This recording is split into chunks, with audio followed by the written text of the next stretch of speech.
नमस्कार, मैं रवीश कुमार। आप देख रहे हैं न्यूज़ FS 97, जहां हम आपके लिए लाते हैं देश दुनिया की हर बड़ी और हैरान कर देने वाली खबर पूरी सच्चाई और संतुलित रिपोर्टिंग के साथ। बांग्लादेश में हिंदुओं पर अत्याचार विरोध में 11 जनवरी को यूपी भर में AP करेगी प्रदर्शन। आम आदमी पार्टी बांग्लादेश में हिंदू अल्पसंख्यकों पर हो रहे अत्याचारों के विरोध में 11 जनवरी 2006 को उत्तर प्रदेश के सभी जिलों में प्रदर्शन करेगी। राज्यसभा सांसद संजय सिंह ने कहा कि ये जुल्म उत्तर प्रदेश से बर्दाश्त नहीं होंगे। उन्होंने प्रधानमंत्री मोदी पर आरोप लगाया कि उनकी चुप्पी अडानी समूह के बिजली व्यापार के कारण है, जो हजारों करोड़ का है। भारत बांग्लादेश को बिजली तथा अन्य संसाधन दे रहा है तथा लगभग 1 लाख करोड़ का व्यापार चल रहा है।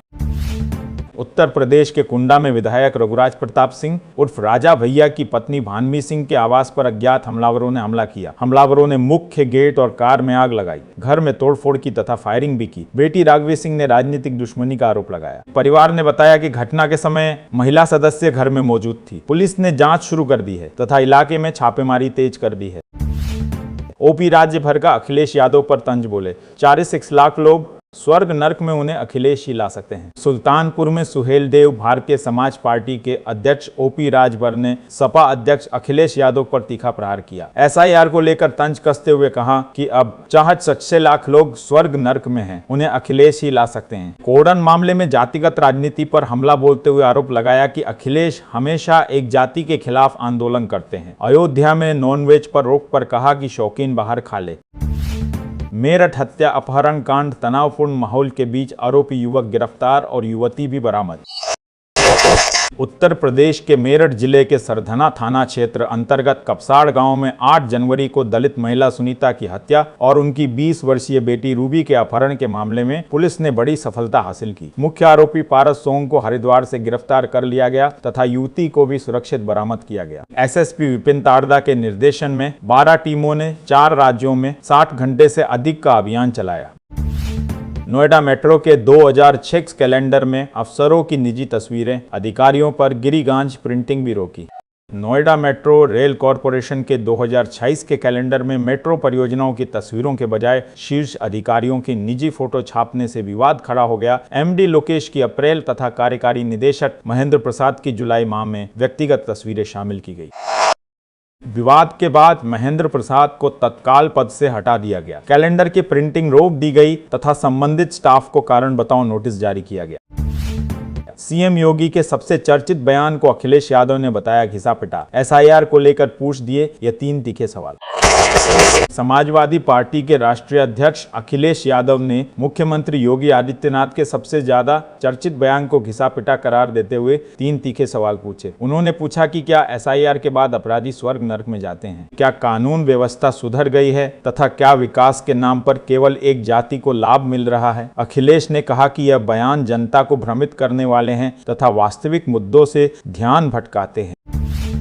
बैग में काजू किशमिश, कश्मीर से आया अयोध्या, जाने राम मंदिर परिसर में नमाज पढ़ने वाला अब्दुल कौन। अयोध्या के राम मंदिर परिसर के दक्षिणी परकोटे में शनिवार सुबह जम्मू कश्मीर के शोपिया जिले के निवासी 55 वर्षीय अब्दुल अहद शेख ने सीता रसोई के निकट नमाज पढ़ने का प्रयास किया। रोके जाने पर उन्होंने समुदाय विशेष के नारे लगाए। तलाशी में उनके बैग से काजू और किशमिश बरामद हुए। परिवार का दावा है कि उनकी मानसिक स्थिति ठीक नहीं। अयोध्या राम मंदिर में नमाज पढ़ने का प्रयास, देवकी नंदन ठाकुर बोले, क्या अब भी भाईचारे की दुहाई देंगे। अयोध्या के राम मंदिर परिसर में नमाज पढ़ने का प्रयास पर कथावाचक देवकी नंदन ठाकुर ने प्रतिक्रिया व्यक्त करते हुए कहा, हमारे राम मंदिर में एक व्यक्ति द्वारा नमाज पढ़ने का प्रयास किया गया। ये घटना हमारी आस्था, धार्मिक मर्यादा और मंदिर की पवित्रता पर सीधा आघात है। यदि आज मंदिर में ऐसी कोशिश हो रही है तो कल ये दुस्साहस और बढ़ सकता है। क्या अब भी आप भाईचारे की दुहाई देते रहेंगे। लव जिहाद के आरोपी डॉक्टर के बाप की 4 हिंदू बीवियां धर्मांतरण में सक्रिय, अब बेटे को दिया टारगेट। लखनऊ के KGMU में रेजिडेंट डॉक्टर रमीज मलिक के पिता सलीमुद्दीन ने 4 हिंदू महिलाओं से निकाह किया तथा उनका धर्मांतरण कराया। दोनों पिता पुत्र काजी जाहिद हसन राणा के साथ मिलकर संगठित कन्वर्जन सिंडिकेट चला रहे थे। पीड़िता MD छात्रा ने 29 दिसंबर 22,050 को शिकायत दी, जिसमें शादी का झांसा, यौन शोषण तथा गर्भपात का आरोप है। हिंदू राष्ट्र बनकर रहेगा, भारत कोई नहीं रोक सकता। आरएसएस चीफ मोहन भागवत की दो टूक। राष्ट्रीय स्वयंसेवक संघ के सरसंघचालक मोहन भागवत ने कहा कि भारत निश्चित रूप से हिंदू राष्ट्र बनेगा और इसे कोई भी नहीं रोक सकता। उन्होंने स्पष्ट किया कि हिंदू राष्ट्र का मतलब किसी धर्म विशेष का प्रभुत्व नहीं, बल्कि भारत की मूल संस्कृति और मूल्यों पर आधारित राष्ट्र है। भागवत ने जोर दिया कि हिंदू राष्ट्र की अवधारणा भारत की एकता, अखंडता और सांस्कृतिक गौरव से जुड़ी है। ये बयान उत्तर प्रदेश के वृंदावन में एक कार्यक्रम में दिया गया। मथुरा में प्रेमानंद महाराज जी के फ्लैट में लगी आग, सामान जलकर हुआ राख। उत्तर प्रदेश के मथुरा में गोविंदा अपार्टमेंट स्थित प्रेमानंद जी महाराज के फ्लैट में रविवार सुबह अचानक भीषण आग लग गई। आग की सूचना मिलते ही फायर ब्रिगेड की कई गाड़ियां मौके पर पहुंची तथा घंटों की मशक्कत के बाद आग पर काबू पाया गया। प्रेमानंद जी महाराज उस समय फ्लैट में नहीं थे। आग लगने का कारण शॉर्ट सर्किट बताया जा रहा है। आसपास के भक्तों में दहशत फैल गई तथा राहत कार्य जारी है। गोरखपुर महोत्सव आज से शुरू। मैथिली ठाकुर, पवन सिंह और बादशाह देंगे प्रस्तुति। उत्तर प्रदेश के गोरखपुर में गोरखपुर महोत्सव 2026 आज यानी 11 जनवरी से शुरू हो रहा है, जो 15 जनवरी तक चलेगा। इस 5 दिवसीय उत्सव में सांस्कृतिक कार्यक्रम, लोक नृत्य, संगीत, हस्तशिल्प प्रदर्शनी, खान पान मेला तथा विभिन्न प्रतियोगिताएं शामिल हैं। मुख्यमंत्री योगी आदित्यनाथ के निर्देश पर आयोजित इस महोत्सव में लाखों लोगों के पहुंचने की उम्मीद है। स्थानीय अर्थव्यवस्था को बढ़ावा देने तथा पर्यटन को प्रोत्साहन देने का उद्देश्य है। संभल में अतिक्रमण के खिलाफ एक्शन जारी। अवैध वीकली मार्केट की 500 दुकानें हटाई गई। उत्तर प्रदेश के संभल जिले में साप्ताहिक बाजार में अवैध अतिक्रमण के खिलाफ प्रशासन ने बड़ी कार्रवाई की। अभियान में 500 से अधिक दुकानों को हटाया गया तथा सड़क को चौड़ा किया गया। यह कार्रवाई जनता की सुविधा तथा यातायात सुगमता के लिए की गई। प्रशासन ने चेतावनी दी कि आगे भी अतिक्रमण नहीं बर्दाश्त किया जाएगा। स्थानीय लोगों ने इस कदम का स्वागत किया तथा बाजार में व्यवस्था सुधारने की उम्मीद जताई।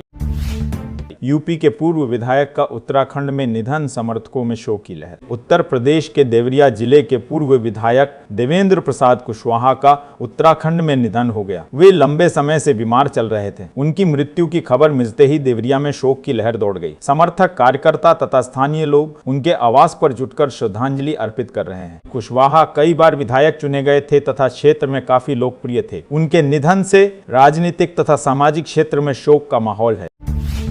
यूपी पुलिस की कार्यवाही, आगरा में पकड़े गए 58 नागरिकों को वापस भेजा गया बांग्लादेश।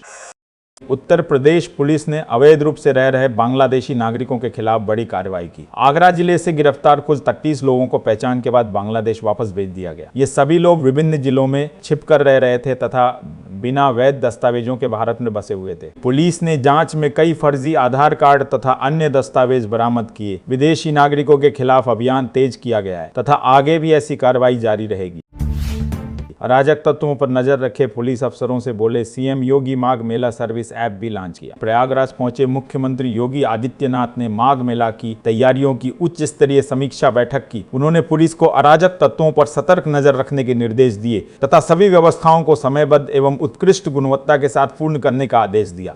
इस दौरान उन्होंने माघ मेला सर्विस ऐप का शुभारंभ किया, जो श्रद्धालुओं को स्नान, आवास, यातायात तथा सुरक्षा संबंधी जानकारी एक क्लिक में उपलब्ध कराएगा।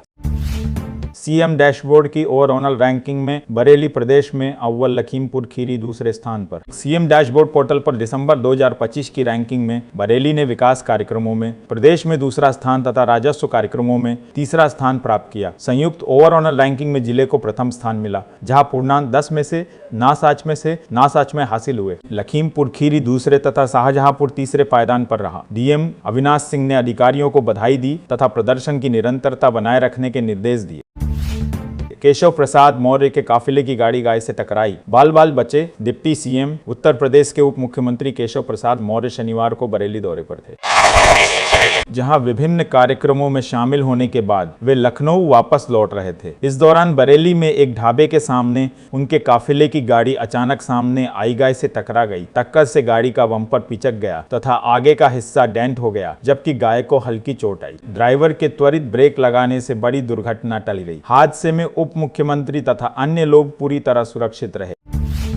योगी सरकार ने नाम एक और उपलब्धि, यूपी पुलिस के मेटा अलर्ट को मिला अवार्ड। नई दिल्ली में 10 जनवरी 2086 को आयोजित 5वें स्कॉच समिट में यूपी पुलिस को स्कॉच अवार्ड बोल्ड श्रेणी से सम्मानित किया गया। मेटा कंपनी के सहयोग से विकसित मेटा अलर्ट के लिए स्थापित integrated command and control centre को यह पुरस्कार मिला। 1 जनवरी से 30 दिसंबर तक 10 आपसो अलर्ट से 10,500 व्यक्तियों की जान बचाई गई। इक्सी आधारित तकनीक से श्रद्धालु सुरक्षा, भीड़ प्रबंधन एवं आपात सेवाओं को सुनिश्चित करेगा।